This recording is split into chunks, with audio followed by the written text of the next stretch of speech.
Is this a generation gap issue?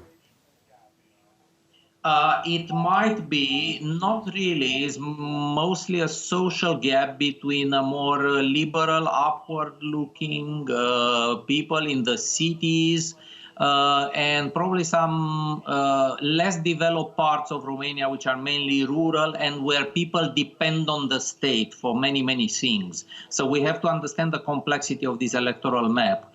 But it's not exactly a generation cleavage, actually, because if you go, I'm right here near Victoria Square where the protest is. And by the way, this is why my connection is weak, because people are streaming from their smartphones, actually. There are a lot of pensioners, actually, in the street and families with kids. Their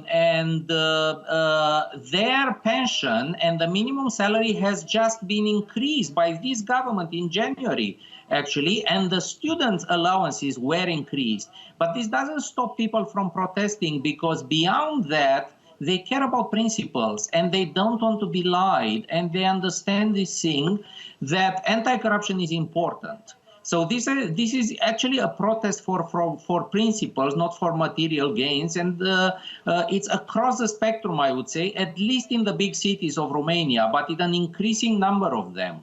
The day before, we saw demonstrations in a very undeveloped country, which is called Teleorman, from where Mr. Dragnea, the leader of the Socialist Party, comes, and he rules that place with iron fist.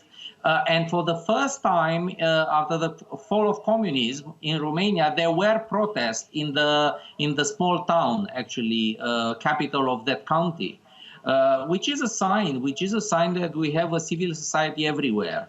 So the main message from these events these days in Romania is that even if you gain a big vote, that does not defend the laws. So the laws are the laws.